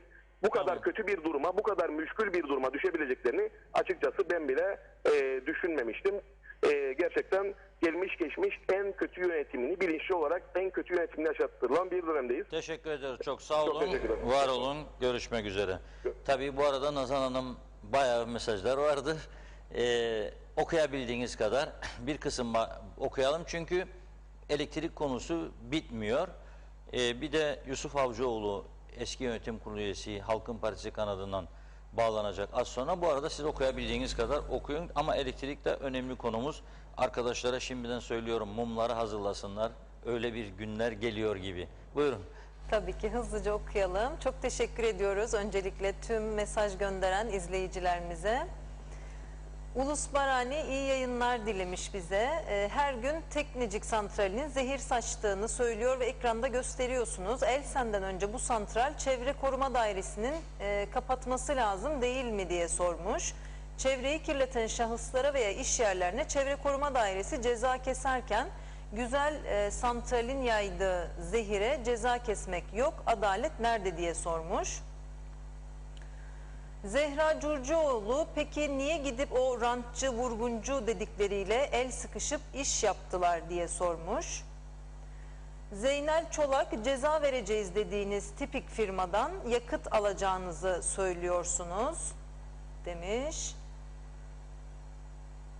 Salih Mullalı Girne'den Lefkoşa'ya gelene kadar en az 15 araç sürüş halinde tekst veya telefonda sanki evde koltukta uzanmış gibi güya araba sürüyor demiş. Hep hükümete kabahat buluyoruz ama insanlar da hiç gailesiz kurallara uyma diye bir çaba yok demiş. Demek ki düzensizliği hep birlikte yapıyoruz diye yorumlamış. Zehra Curcuoğlu yine elektrikle ilgili elinden geleni yapmadı. Sadece tipik bakanlığı ve yandaşlığı yaptı diye yorumlamış. Aydın Aksu vurguncu iş adamlarını ve siyasetçileri açıklayın halk bilsin demiş. Mehmet İnancı güzel adamız Titanik gibi batıyor Reşat Bey. Nereden baksak tutulur bir tarafı kalmadı. Ülkenin tam batınca helva yaptırsınlar demiş. Aysel Haşim birinci, Turan Büyük Yılmaz'a sorar mısınız zamanında yapılan yanlışı düzeltmek yerine kendisi de sürdürecek, iki yanlış bir doğru etmez demiş. Zehra Curcuoğlu neden halen daha ceza verecekleri tipikten yakıt taşıttırıyorlar diye sormuş. Ali Özgünel iyi yayınlar diliyorum sizlere. Büyük Yılmaz neden açıklamaz bu zenginleri yoksa sorulardan kaçmaktadır? Niye kabul etmiyorlar yönetemediklerini? Başka taraflara laf yetiştirmeye devam. Devletin tüm kurumlarını batırdılar. Varsa yoksa koltuk diye yorumlamış. Alex, Sayın Büyük Yılmaz elektrikten ne kadar anlıyor? Kendini atayan bakan arıklıyı tabii ki savunup muhalefeti eleştirecek. Kıptek bunlar yüzünden batırılmak istenir. Ellerinden geleni de yapıyorlar demiş. Yıldız 7 tek çıkar yol Kıptek'in özelleştirilmesi o zaman kaliteli ve ucuz hizmet alınır diye yorumlamış. Hasan Nihat Erduran sizin jeneratörde filtre var mı Reşat Bey diye sormuş. Her köşede kontrolsüz jeneratör olması da çok yanlış. Ta ki Türkiye ile enterkonekt olalım, bu çileyi çekeceğiz. Sonra yeşil enerjinin önü sorunsuz açılacak, rahat edeceğiz demiş. Kanser azalacak, organik ürünler alabileceğiz. Ben ümitliyim şahsen diye yorumlamış Hasan Bey. Zehra... Bize filtreli bir jeneratör olmasın buraya. Burası teknolojik değil ki ya Allah aşkına. Burada bir normal makineleri döndürecek, televizyonu çalıştıracak bir jeneratördür. İstemez filtre bu. Önce tekneciyi alalım ama buraya filtre zamanı gelinceye kadar zaten elektrik derdimiz bitecek. Buyurun. Evet. Zehra Curcuoğlu neden hala daha tipik için ihalelerden men cezası verilmiyor diye sormuş. İsmet Ezel olmadı Büyük Yılmaz. Borcu varsa keseceksin. Benim 25 TL için kesildi demiş. Vedat Özkan Ankara'da bir yetkili açıkladı. Ankara'da çöpten bir günde ortalama 45 megawatt elektrik, rüzgardan ortalama 25 megawatt olmak üzere toplam 70 megawatt elektrik üretiliyor. Yakıt parası yok, rüzgar organik, çöp bedava, geri dönüşümlü. Para verilerek elektrik üretmek akıl işi değildir. Faturayı halk ödüyor demiş. Salih Mullalı bir kurumun ne kadar kötü yönetildiği ancak bu kadar olur. Madem idare etmeyi bilmiyorlar istifa etsinler diye yorumlamış. Vedat Özkan Kıbrıs'ta yatırımlar olmadığı sürece kalkınma da olmaz demiş. Tema Yavaş iyi yayınlar dilemiş bize, teşekkür ediyoruz. Hasan Nihat Erduran TC enerji sepeti zengindir. Şimdi nükleer de sepete ekleniyor. Dolayısıyla yeşil enerji önü sonsuz açıktır demiş. AB ve etraf ülkelerle de enterkonektir demiş. Metin Maraşali hoş vakitler, iyi yayınlar dilemiş. Sema Akbenlican iyi yayınlar diliyor. Haberin doğru adresi Diyalog. Doğru haber ve doğru yorumlamaları dinliyor ve izliyoruz. İyi ki varsınız Diyalog demiş. Çok teşekkür ediyoruz Sema Hanım. Akçay Muhtarlığı da iyi yayınlar diliyor bize. Zekiye Baş, neyi başardık bugüne kadar Reşat Bey? Sağlık kaos, elektrik kaos, eğitim felaket, hiçbir şeyimizde hayır yok diye yorumlamış. Mustafa Özcan iyi yayınlar. O kadar çok problem var ki ne mevcut ne de gelecek olan varsa hiçbiri çözemeyecek. Her şey Arap saçına döndü diyor. Bugün büyük bir süpermarkete alışverişe gitmiş kendisi. Mustafa Bey o konuyu aktarıyor bize. Ben kısaca özetleyeyim, bayağı uzun bir mesaj. Önündeki başka kişilere, öğrencilere Adapas sorulmadan içeriye alınmış ama kendisine Adapas sorulmuş. Bu şekildeki hani haksız farklı uygulamalardan bahsediyor. Herkese aynı uygulamanın yapılması gerektiğini iletiyor. Teşekkür ediyoruz kendisine aktardığı için.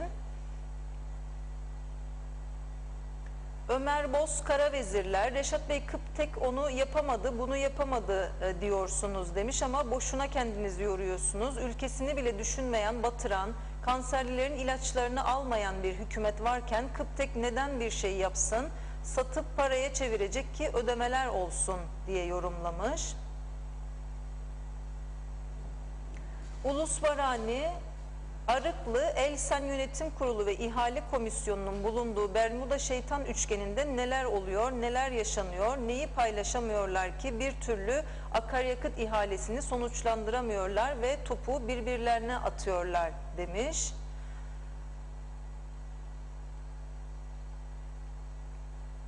Evet, biraz da izleyicilerimiz tabii kendi arasında da evet, onları atlayalım, onları atlayalım çünkü vaktimiz olmayacak.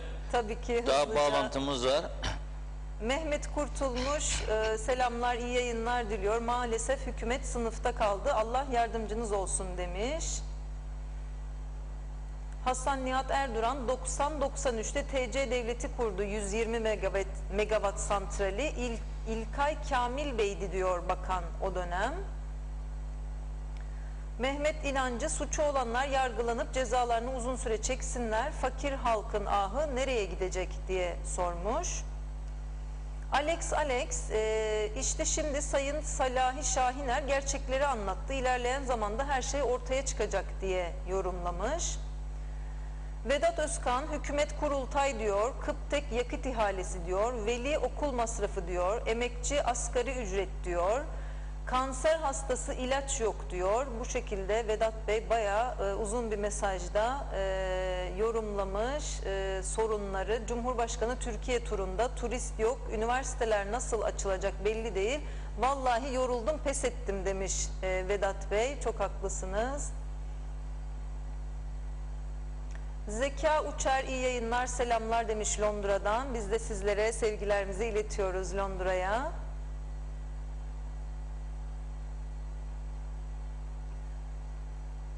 Hasan Nihat Erduran, en pahalı, en kalitesiz yakıt olmayan yakıttır diye yorumlamış. İsmet Ezel, KKTC klasiği ara emri diyor. Nezire Ulus Göker, haklı mücadelemizde tek güvendiğimiz yargıydı ve davacı olduğumuz tüm konularda haklılığımız ve Bakanlar Kurulu'nun doğrudan alımının yasal olmayışı da dahil Yüksek İdare Mahkemesi kayıtlarında biz sideral denizcilik dürüstlüğümüzle cesur olduk. Bu mücadelede tek destek vermeyen diye sıralamış uzunca bir mesaj Nezire Hanım'dan.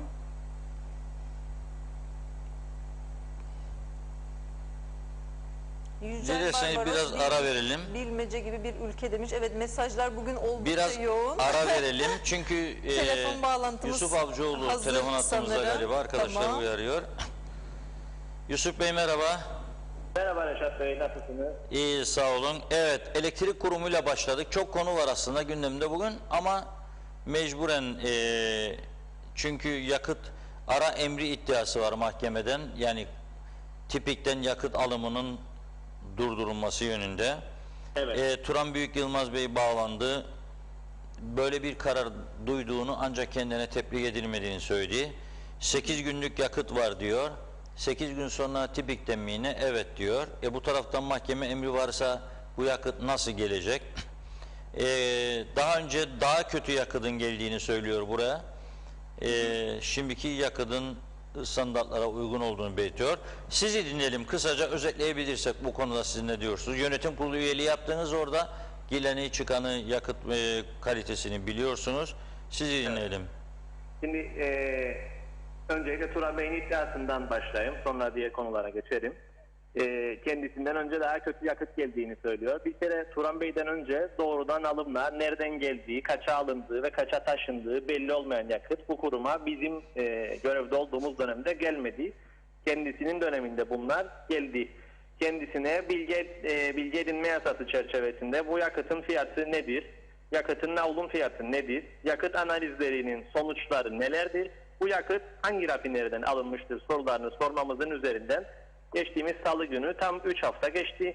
Bilgi edinme yasası çerçevesinde 15 iş günü süreleri vardı. Bu süre doldu. Bilgi edinme yasasına aykırı hareket ettikleri için öncelikle bir dava açacağımızı söylemek isterim parti olarak. Görelim yakıtın daha önce kaliteli miydi, kalitesiz miydi? Yakıtın sadece içeriği kükürtten oluşmaz. Bir ihaleye çıktığınızda, özel yakıt ihalesine çıktığınızda 20 kalem kimyasal veya özellik vardır aradığınız bir yakıtta. Kükürt bunlardan sadece bir tanesidir. Gelen yakıtın içerisinde, Turan Beylerin aldığı yakıtın içerisinde yakıtın dengesizliği 1 olması gerekirken 3'tür. 3 katıdır yani olması gereken limitin. İçerisinde çinko 15 olması gerekirken 23 miligram bölü kilodur. Kalsiyum 30 olması gerekirken 35'tir. Sedimentasyon 0.1 olması gerekirken 0.2'dir. Yani hep katı, biraz üzeri değil 2 katı, 3 katıdır aldıkları yakıt içerisindeki limitler. Bunları kendileri gizliyorlar, açıklamıyorlar ama bunlar basına düştü. Yakıt içerisinde olmaması gereken atık yağ var. Yakıt içerisinde deniz suyu var. Deniz suyunu satın aldık yakıt parasına. Bazıları diyor ki deniz suyu da mı yakıyor bizim makineler? Hayır, deniz suyu yakmıyor makineler. Bunlar separatörlerden ayrılıyor yakıt içerisinden. Filtreliyorsunuz bunu. Geri kalan yakıtı kullanıyorsunuz. Dolayısıyla suya da para verdiler. Yakıtın kalorifik değeri teknik şartnamede istenenin altında. Dolayısıyla bu yakıt normal şartlar altında 1 kWh elektrik üretebilmek için 200 gram yakıyorsanız bundan örnek veriyorum 220 gram yakmanız gerekiyor ki aynı enerjiyi elde edebilirsiniz. Dolayısıyla böyle de bir maddi zararı vardır kurumun. yakıtı daha fazla yakmak zorunda kalmanız da daha fazla emisyon salmanız anlamına gelir. Bunun da ayrıyeten çevreye ve insan sağlığına zararı vardır.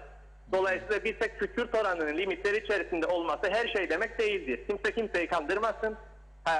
Bundan önce öyle %3 yakıt, yani %3 kükürt oranlı yakıt aldığımızda iddia etmiş anladığım kadarıyla. O kısmını ben izleyemedim ama Morsimit'e 444.000 dolarlık bir ceza kestik. Biliyorsunuz kurum tarihinde tek kesilen cezadır. %1.06 kükürt ile yakıt getirdiği için 444.000 dolar ceza kesilmiştir kendisine. Yakıtın geldiği dönem 2020 yılının Mart ile Haziran ayı arasında pandemi sebebiyle ilk kapalı olduğumuz dönemdik. Yani 3 ay boyunca tamamen kapalıydık. O dönemde seyahat kısıtlamaları vardı. Numunelerin Türkiye'de uluslararası akredite laboratuvara gidip gelmesi süre aldığı için yakıt halihazırda alınmış bulundu. Karşılığında ceza kesildi kendisine. Onun haricinde normal numunelerin gidip gelmesi devam ettiği sürede analiz sonuçları çıkana kadar defalarca o gemi Teknecik Limanı'nda bekletilmiştir. Uygun olduğu test sonuçlarıyla tespit edildikten sonra alınmıştır. Bu konuda gemiyi bekletilmemesi için firmanın defalarca dilekçe verdiği de biliniyor. Kurumda da bunun evrakları var. İsterse kendisi ulaşabilir. Dolayısıyla bir kere daha %3 kükürtle yakıt getirdiğimizi vesaire iddia edecek olursa kendisini bizzat ben dava edeceğim. Onu da söylemek isterim. Dönelim yakıtın limit üstü olmasına devam edelim.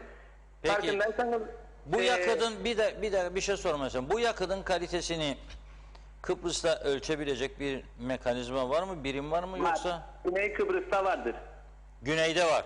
Evet, kuzeyde yoktur. Güneyde Ama var. güneyden de getirirseler bu da diyecekler vay getirdiğiniz Rum'u da bak bize düşmanlık yapıyor demeyeceklerin bize. Şimdi Kasıtlı. pandemi döneminde şunu söyleyeyim, bu seyahat kısıtlaması yaşadığımız dönemde haliyle Türkiye'ye gidip gelemiyorduk. Çünkü giriş çıkışlarda karantinaya alınmanız durumu vardı. Zaten seyahat zordu. Bu yakıt analizlerini kısa süre içerisinde burada yapabilmek için Güney Kıbrıs'tan görüşüldü. Güney Kıbrıs'ta buna okey verdi. Yalnız Güney Kıbrıs'ta bu tahlilin yapılmasını bazı arkadaşlar doğru bulmadığı için bu yöntem uygulanmadı. Evet. Onu da söyleyeyim, yani onların da böyle bir ön yargıları yoktur. Eğer buradan oraya öyle bir talep giderse onlar elektrik kurumunundur o taraftaki laboratuvarda seve seve bu tahlil analizlerini yapmaya hazırdırlar. Evet. Ama kötü çıkarsa sonuç bu da diyecekler kasıtlı Rum'a götürdüler bizi kötülesin diye. Akredite laboratuvardır o da. Yani bir şey diyemezsiniz. Uluslararası akredite laboratuvardır. Evet, anladım. Dönelim geri yakıta. Şimdi yakıt içerisinde bahsettiğim gibi kalorifik değeri düşük olduğu için, asfalten oranı mesela yüksek olduğu için veya içerisinde su fazla olduğu için bu gibi sebepler daha fazla yakıt yanmasına sebep olur. Bu gibi sebepler daha fazla partiküler madde yani kül çıkmasına sebep olur. Bu çıkan kül de terim olarak PM10 veya PM2,5 olarak geçer. Boyutuna göre isimlendirilir. Bu çıkan külün akciğer kanseri, solunum yetmezliğinden kalp damar hastalığına kadar birçok hastalığa sebebiyet verir. Yeni çıkacakları ihalede de özellikle aklımda kalanlardan asfalten oranını yükselttiler, limit değerini. Dolayısıyla daha kalitesiz yakıt alımına yol açtılar. Açmış oldukları bu yol sebebiyle ben özellikle bölge sakini olarak kendilerini dava ettim. Yarın da bununla ilgili detaylı açıklama yapacağım. Bakanlar Kurulu'na dava ettim. 42'de dava ettim. Merkezi İhale Komisyonu'nda, Yüksek İdare Mahkemesi'nde dava ettim. Detaylarını da yarın açıklayacağım. Yani mahkeme görüştün bu davayı yoksa daha... Hayır, henüz görüşülmedi. Dosyaladık davayı. Muhtemelen önümüzdeki hafta görüşülecek. Nedir şikayetiniz burada? Akaryakıt ihalesini geciktirdikleri için Hayır, mi? akaryakıt ihalesi içerisindeki limit değerleri düşürdüler. Dolayısıyla daha kalitesiz yakıt alımına olanak verdiler. Yapmış oldukları bu değişiklik anayasaya da aykırıdır, çevre yasasına da aykırıdır. Bununla ilgili bölge halkı olarak biz burada sağlık açısından özellikle ve çevre açısından zarar görüyoruz. Buna kesinlikle izin vermeyeceğiz. Bunu da dava ettik. Dediğim gibi bundan sonra da bu şekilde denetlemeye ve dava etmeye devam edeceğiz. Bu şekilde bazı firmalara ayrıcalık sağlamak için bizim insan sağlığıyla, halk sağlığıyla oynamalarına kesinlikle müsamaha göstermeyeceğim. Onu söylemek isterim. Evet, peki. Bunun dışında şunları söylemek isterim. Makinelerde vaktimiz son dönemde tamamlarsak çok memnun olurum. Çünkü çok makinelerde son dönemlerde enjektör değiştiriyorlar sürekli. Bu limit üstü yakıt geldiği için keşke Turan Bey çıktığında bunları da açıklasaydı canlı yayında. Ben söyleyeyim ama buradan bilin. Makinelerde de sıkıntılar başladı. Daha büyük sıkıntılar da olacak bu makinelerde. Bunun dışında bugün gördüğünüz herhalde Ombudsman'ın bir raporu vardı. Kadrolarla ilgili bir 26 kişinin terfi tüzüğüne, kadro hizmet şemasına, kamu görevleri yasasına ve anayasaya aykırı olarak, usule aykırı atama ve terfi aldığını açıkladı Ombudsman. Bugün Ombudsman raporunu açıkladıktan bir saat sonra yönetim kurulu toplantısında kendileri 5 kişiye daha aynı yöntemle terfi verdiler. Keşke bunları da açıklasaydılar. Ne kadar iyi yönettiklerini kurumu. Bunlardan da yargılanacaklar. Kaçışları yoktur. Bir de doğrudan alımlar var yaptıkları. Bunları da Sayıştay ve Ombudsman'a şikayet ettik. Bunları da devam edip yargı aşamasına götürene kadar takibini yapacağız. Birincisi 1.1 milyon TL'ye yazılım için danışmanlık hizmeti aldılar. 1.26 milyon TL'ye beton döktürdüler, altyapı yaptırdılar. Yine bir özel firmaya ihalesiz doğrudan alımla ve Erhan Arıklı'nın hep söylediği, hep kötülediği bir firma vardı. Bu firmayı bitirmezsem adam değilim diye açıklamaları da vardı. O firmaya da ihalesiz yakıt taşıttırdılar. 880 bin dolardı yanlış hatırlamıyorsam rakam. Bunlara da Sayıştay'a şikayet ettik. Bunların da takipçisi olacağız. Öyle kendi kötü yönetimleriyle başka yönetimleri hiç kıyaslamaya kalkmasınlar. Konuşacak yüzleri ve şeyleri yoktur. Peki, çok teşekkür ediyoruz. Ben Sağ teşekkür olun, var olun. Tabii yorumlara biraz sonra devam ederiz. Çünkü önemli konular var. Yalnız bir tane son gözüme çarptı Nezire Hanım. Diyor ki Sideral Denizcilik Şirketi destek vermeyin diyor. Tek siz kaldınız sizin televizyonlarınız. Çünkü Erhan Arıklı'nın gibi yalanla toplumu yanıtlananların tarafını seçtiniz. Nasıl seçtik? Bir tane örnek verin bakayım bana. Gerçeklerin her zaman ortaya çıkması gibi bir kötü huyu vardı. Ne zamanki yargı karar verdi diyor. Toplumun önünde yeniden yüceldi. Biz taraflı olsaydık şimdi bağlar mıydık çıtıpısını da hıpısını da ya. Ha Nezirem sen şirketin herhalde bir yetkilisisin falan biz de şirkete bağlamaya çalışıyorsun. Yok. Hiçbir şirketten taraf değiliz.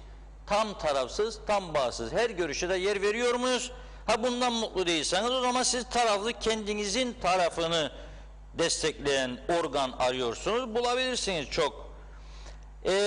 Teknecik'ten bahsetmiştim. Günay Bey çok güzel bir yararlanacağımız bilgi gönderdi.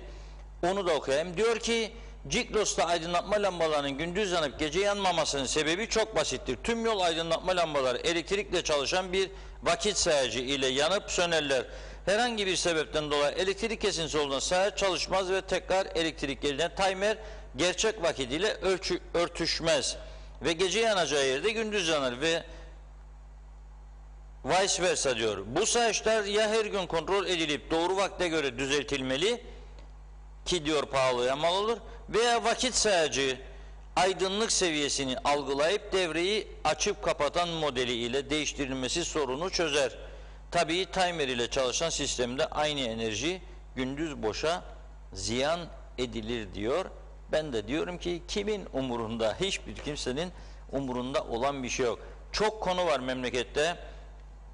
Rum tarafında kitap tartışması var. Atatürk'ün sayfasını koparın. Sonra kitapların toplatılması var. Tepkiler var. Kimler varmış bu kararın arkasında? Onlar var. Bizde okulların açılması var. Varoğlu var. Bir de bugünkü Diyalog Gazetesi'nin manşeti var. Tabii bu kadar sorunun içinde bu konu neden manşet oldu? Çünkü ilginç bir durum. Ülkemizde boşanmalar artıyor. 10 evlilik varsa 8 boşanma, 9 boşanma oluyor. Neden? Çünkü gerilim var. Efendime söyleyeyim, sabırsızlık var. Ekonomik nedenler var, psikolojik sorunlar var. Birçok sebep var. Ve en ufak bir şeyde yakarım yıkarım giderim var. Ondan sonra da iş mahkeme aşamasına, boşanma aşamasına geldiğinde yani ayrılık artık kesinleşiyor. Kıskançlıklar var. Tabii bu pek de bizim kültürümüze uygun değil. Ama değişen kültür yapımız maalesef üzücü olaylara da yol açıyor. Bu konuları ciddiyetle konuşmamız lazım. Çünkü gidişat hiç de hoş değil. Boşanma aşamasındaki eşini çekmiş çakıyı, kesmiş dudağını. Öpmesin diye mi birini acaba bilmiyorum. Ama Korkunç bir şey. Vahşet. Sonra boğazını sıkmış. Dayak atmış. Ondan sonra da düşünmüş. Yanlış yaptım diye herhalde. Bu devada kendisi pire ilacı içerek canına kıymak istemiş. Komşular bakmış ki durum vahim. Komşu pire ilacı içmiş. Fark ettiler herhalde. Hastaneyi aramışlar. Ambulans gelmiş. Ve ne olmuş? Götürmüşler hastaneye. 3 gün tedavi, temizlediler midesini, kurtardılar. İyi ki kurtardılar. Ondan sonra mahkeme ve tutuklama. Romanlara konu olur dedik. Sizce olmaz mı yani romanlara konu? Neyse, sevenler mutlu olsun diyerek ona uygun bir şarkıyla programımızı sürdüreceğiz.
Evet, izledik şarkımızı.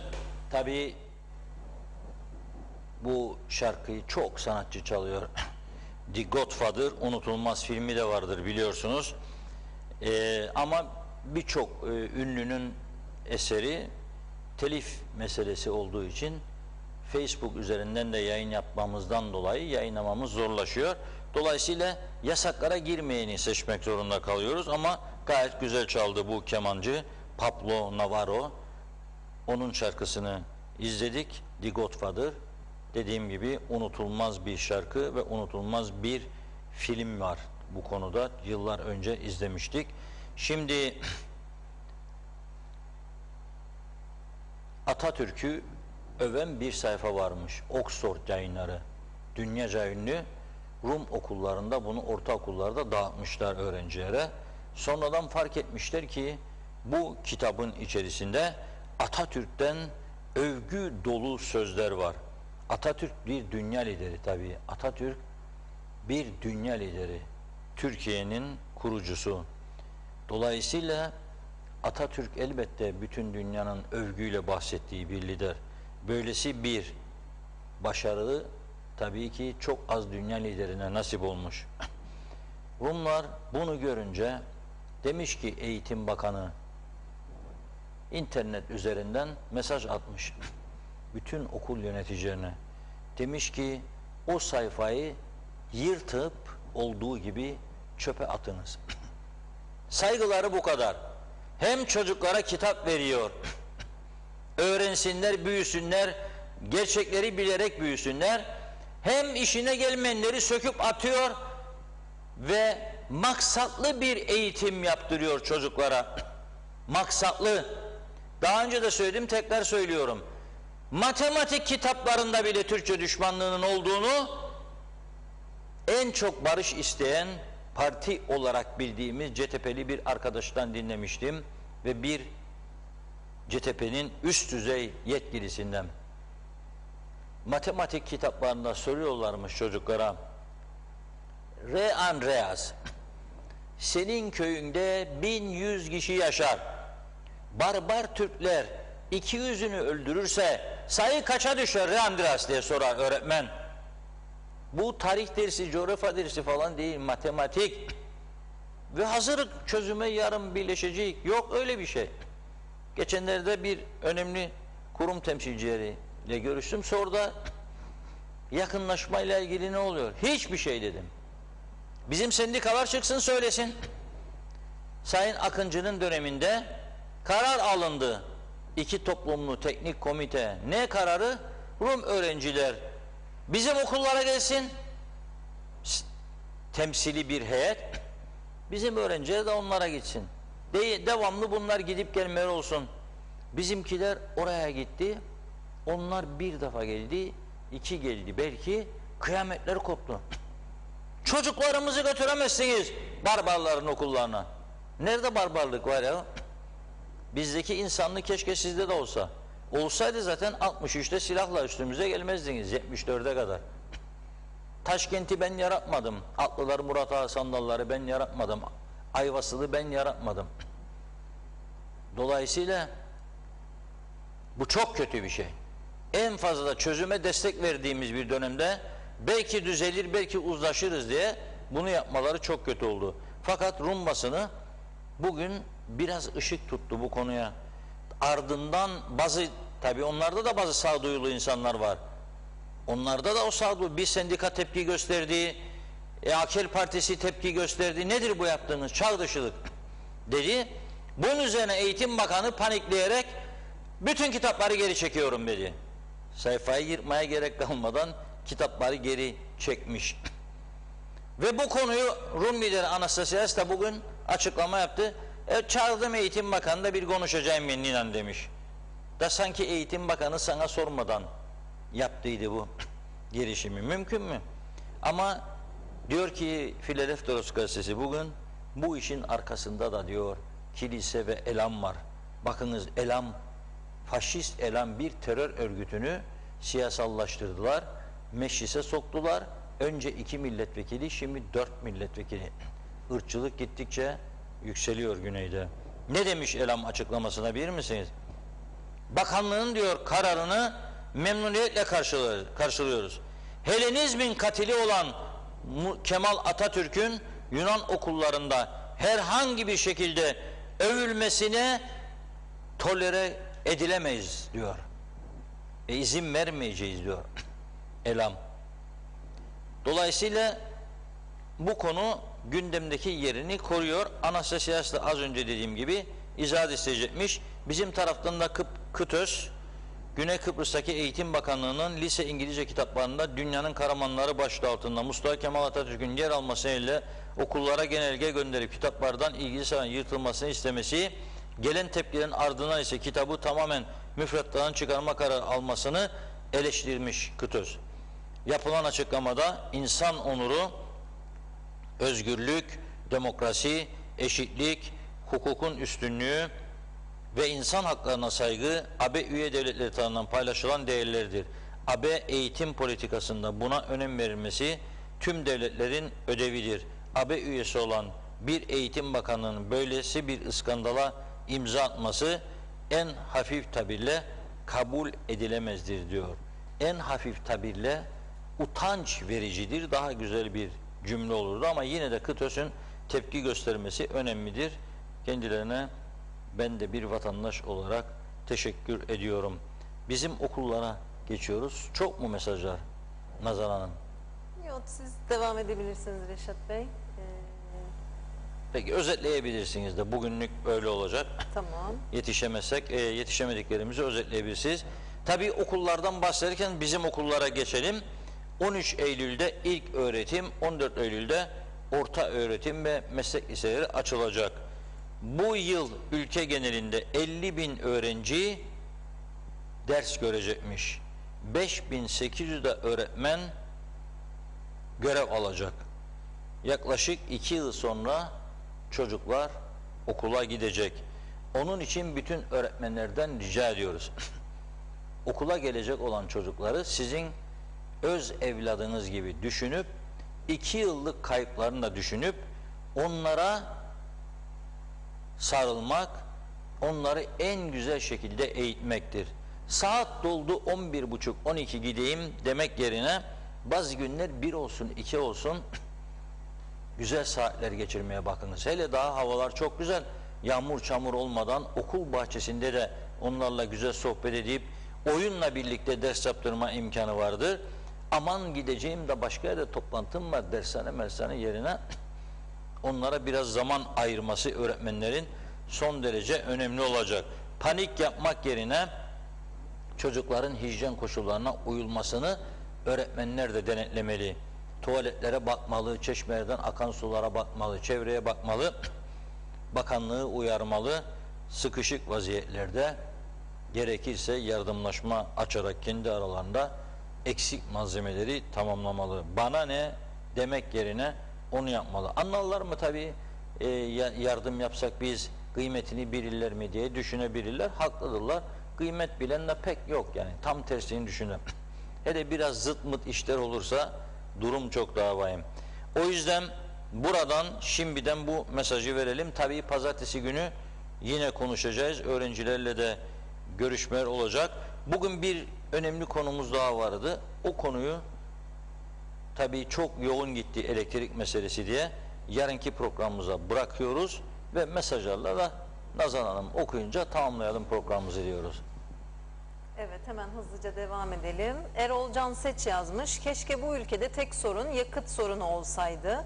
Yüksek öğretimin gelirlerinde tahminen %69 bir düşüş olacağını, ithalatın ihracata göre 4 katına arttığını, turizmin gelirlerinde %80 düşüş olduğunu, ülkenin dört bir yanının sıkıntılar içinde olduğu halde hükümet bu ülkeyi yeni bir düzenlemeye koymak için elini kıpırdatmıyor. Kısa bir süre sonra bu ülkede bu gidişle her yönden her şeyin yasal olmadan yürümek zorunda kalacaktır. Derhal mikro ve sosyoekonominin üzerinde düzenlemeler yapılması gerekiyor. İngiltere bu düzenlemede ilk sırayı alan ülkedir şu anda demiş. Arın Taşarkan oldukça uzun bir mesaj, hemen özetlemeye çalışacağım. Avrupa Birliği üyesi sözde Kıbrıs Cumhuriyeti Tek Toplumlu Rum Kesimi Eğitim Bakanı ile birlikte kilisenin işbirlikçilik şekilde tarih derslerinde Ulu Önder Mustafa Kemal Atatürk'ün tarih derslerinde anlatımlarda kaldırma kararı alınmasını, faşist harekette bulunmalarını kınıyorum demiş. Mehmet İnancı bağımsız bağlantısız en çok izlenen kanal TV 2020'dir demiş. Teşekkür ediyoruz.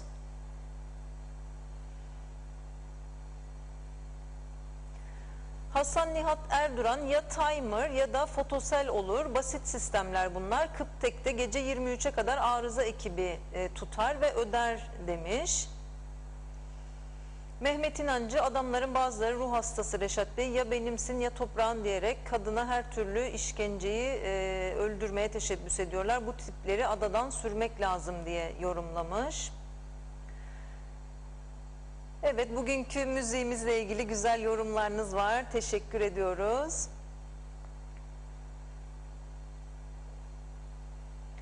Vedat Özkan, Kıbrıslı kardeşlerimiz kaç aşı olacaklarını her kanalda soruyorlar. Ben Ankara'da 2 doz BioNTech oldum.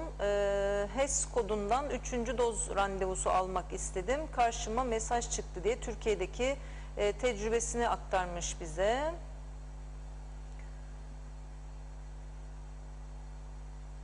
Evet, devam ediyorum hızlıca. Birazcık özet geçeceğim çünkü oldukça yoğun mesajlar var. ve izleyicilerimiz kendi arasında da konuşuyorlar.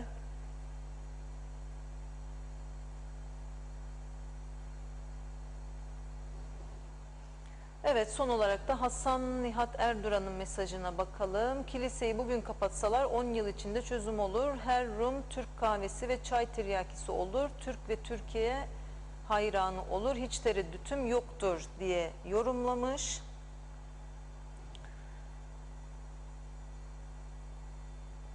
Evet, bugünlük mesajlarınız için teşekkür ediyoruz. İlginize, alakanıza, programımıza, katılımlarınıza teşekkür ediyoruz. Evet Reşat Bey, var mı eklemek istediğiniz bir şey? Özelden gelen bir mesaj vardı. Onda PCR'larla ilgili Sayın Bakan'ın açıklamasını verdim program başında.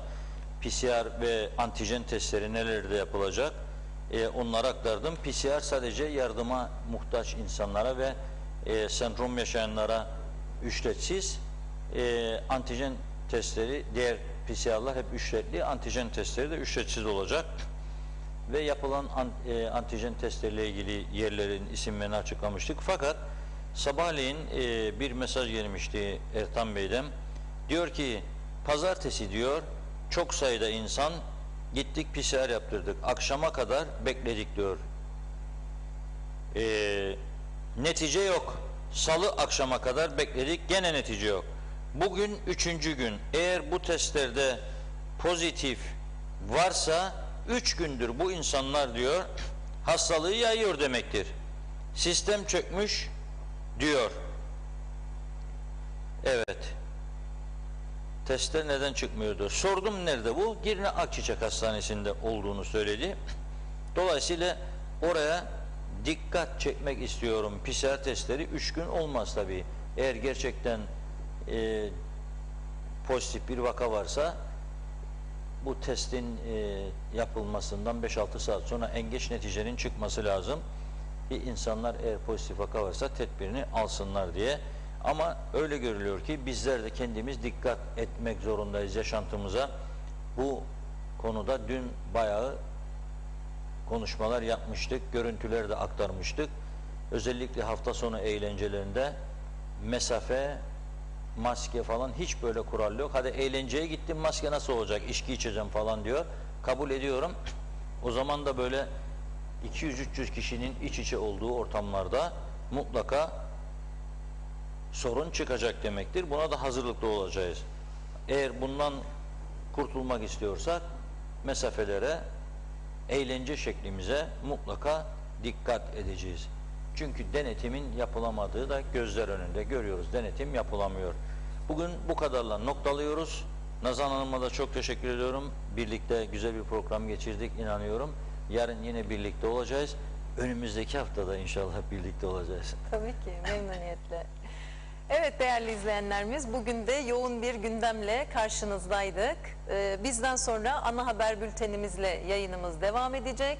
Yarın yine aynı saatte bizler Kıbrıs'ın en çok izlenen haber programı Gündem Özel'de sizlerle birlikte olacağız.